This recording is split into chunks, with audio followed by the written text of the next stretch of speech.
This is my 7th video lesson for Unit 11. In this lesson, we're going to talk about colligative properties. Go to page 26 in the class packet. Motivation. Why is salt spread on road and the sidewalks before, during, and after a snowstorm? So take a moment to think about this. We will talk about this in this lesson. Learning target. At the end of the lesson, I'll be able to explain how addition of solute affects the boiling point and freezing point of a solvent and calculate the delta T. Homework be number 7, which be a Junipod based off this lesson. There'll be a quiz Junipod on PowerPoint 4, 5, 6, 7. Colligative properties is the effect of a solute on the physical properties of a solvent. The physical properties that we're going to talk about is boiling point and freezing point. Take a moment to watch a video about experiments on how boiling point and freezing point are affected when a solute is added. Once you watch the video, resume this one. From the video, how did adding sugar affect the boiling point of water? The boiling point of water increase. This is known as boiling point elevation. It is when the addition of a solute causes the boiling point of the solvent to increase. From the video, how did adding salt affect the freezing point of water? The freezing point of water decrease. This is known as freezing point depression. The addition of the solute causes the freezing point of the solvent to decrease. Learning check number 1. Compared to pure water, an aqueous solution of sodium chloride has what? Pause the video and resume as completed. The answer is choice 2. Higher boiling point, lower freezing point. So why does adding a solute increase the boiling point? Let's look at the diagram. Here we have pure water, which has only hydrogen bonds. Here we have seawater, which is salt water, which has hydrogen bonding and molecule ions. From the previous units, you know that molecule ions is a stronger intermolecular force than hydrogen bonding. Therefore, more energy is required to break these intermolecular forces in seawater versus pure water. So when a solute is added, the solute will form more or stronger intermolecular forces with the solvent. Therefore, more energy is required to boil and increase vapor pressure. So in summary, adding a solute makes it harder for it to boil because more energy is required. Here's the equation for boiling point elevation. Delta T is equal to I kBm. Delta T is the change of temperature of the solvent's boiling point. Kb is the Molau boiling point elevation constant. M is the Molau concentration of the solute in the solution. The unit is moles over kilogram. I is the number of particles or ions. Question 2. Why does adding solute decrease the freezing point? Since the freezing point is decreasing, adding a solute makes it more difficult for it to freeze. Let's look at these two diagrams. The first one is showing water freezing, going from a liquid to a solid state. In the second diagram, we have water freezing in salt water. Notice that the salt ions get in the way when the water is trying to freeze in salt water. When a liquid becomes a solid, it becomes an ordered crystal structure. There's a decrease in entropy. The solute forms more or stronger intermolecular forces with the solvent. As you can see in diagram 2, the solute interferes with the ordered solid formation.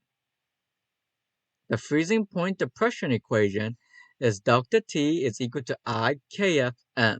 Delta T is the change of temperature of the solvent's freezing point. Kf is the Molau freezing point depression constant. M is the Molau concentration of the solute in the solution, and I is the number of particles or ions. In summary, adding a solute makes it harder to boil and to freeze. That is why the boiling point increases and the freezing point decreases when a solute is added. Now take a moment to watch a TED video about colligative properties. The link to the video will be in the descriptions. Once you watch the video, resume this one. Question 3. Explain how concentration affects the boiling point and freezing point of a solvent. The higher the concentrations of the solute or ions or particles, which is the variable I or M in the equation, the higher the boiling point and the lower the freezing point. Why do we use Molau instead of molar in the equations?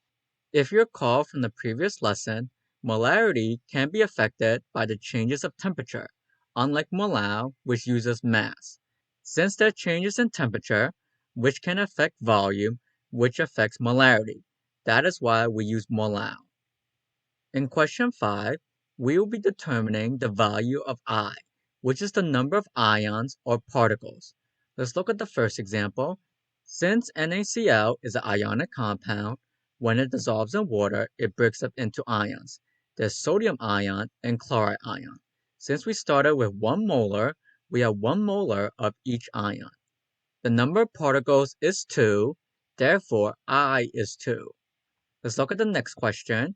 Here we have glucose, which is dissolved in water. Since glucose is a covalent compound, it stays intact. Therefore, there's only 1 particle, so I is 1. Covalent compounds do not break up when they dissolve, like ionic compounds. Let's look at the next one. Here we have calcium chloride. Since it's an ionic compound, when it dissolves, it breaks up into ions. Since there's 3 ions in total from 1 ionic compound, therefore I is 3. Let's look at another one. Here we have sodium phosphate. When sodium phosphate dissolves in water, it breaks up into 3 sodium ions and 1 phosphate ion. Keep in mind, phosphate is a polyatomic ion. Since there's 4 particles, I is 4. In the next example, LiOH is an ionic compound. When it dissolves in water, it breaks up into lithium ions and hydroxide ions. Since there's 2 particles, I is 2. In the last example, since it is a covalent compound, it does not break up into ions, therefore I is 1. Learning check number 2. Which solution will freeze at the lowest temperature? Pause the video and resume as completed. You're looking for a solution with the highest concentration of the solute. The answer is choice 3. Learning check number 3. Compared to a 1 molar aqueous solution of NaCl at 1 atmosphere, a 0.5 molar aqueous solution of NaCl at 1 atmosphere has what? Pause the video and resume as completed. Since the second solution is less concentrated than the first one, you're expecting a lower boiling point and a higher freezing point. Choice 1. Next, we're going to use the 2 equations to calculate delta T. Let's look at the first question. 58 grams of sodium chloride is dissolved in 500 milliliters of water. What is the boiling point elevation? The Kb of water is 0.52 Celsius kilogram per mole. The first step is to write the equation. Delta T is equal to IKBm. We're given Kb. What is I? For sodium chloride, it is 2 because there's 2 ions for sodium chloride. M is the molality, which is moles over kilogram. 58 grams of sodium chloride is 1 mole. 500 milliliters of water is 0.5 kilograms, assuming the density is 1. So the molality is 2. Next, we plug into the equation, and we solve for delta T, which is 2.08 degrees Celsius. This is the boiling point elevation.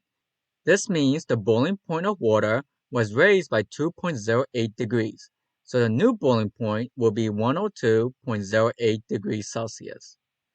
What if you use calcium chloride instead of NaCl, assuming the same moles? We will be using the same equation, with Kb and m being the same value as the previous question. The only thing different is I. I will be 3 in this case for calcium chloride. After plugging into the equation, we get delta T as 3.12 degrees Celsius, so the boiling point is raised by 3.12 degrees, so the new boiling point will be 103.12 degrees Celsius. In the next question, we'll be looking into freezing point depression, given 58 grams of sodium chloride dissolved in 500 milliliters of water. The equation that we're going to use is delta T is equal to I KFm. The Kf of water is 1.86 degrees Celsius kilogram per mole. I for sodium chloride will be 2 because there's 2 ions in sodium chloride. M is the molal, which is 2 in this case because 58 grams of sodium chloride is 1 mole and 500 milliliters of water is 0.5 kilograms. Next, we plug into the equation. and we get delta T is 7.44 degrees Celsius. This means that the freezing point was lower by 7.44 degrees, and the new freezing point of water will be negative 7.44 degrees Celsius. What if you use calcium chloride instead? We'll be using the same equation, delta T equals I KFM. Kf and M will be the same value as the previous question. What's different is the I value. The I for calcium chloride will be free because there's going to be free particles when calcium chloride is dissolved. Once we plug into the equation, we get delta T as 11.16 degrees Celsius. This means that the freezing point of water was lower by 11.16 degrees, and the new freezing point will be negative 11.16 degrees Celsius. Here are some life applications of colligative properties: throwing salt on ice, throwing salt on water to cook pasta, anti-freezing car, and making ice cream. This concludes the video lesson. Remember to do the Juniper homework and quiz.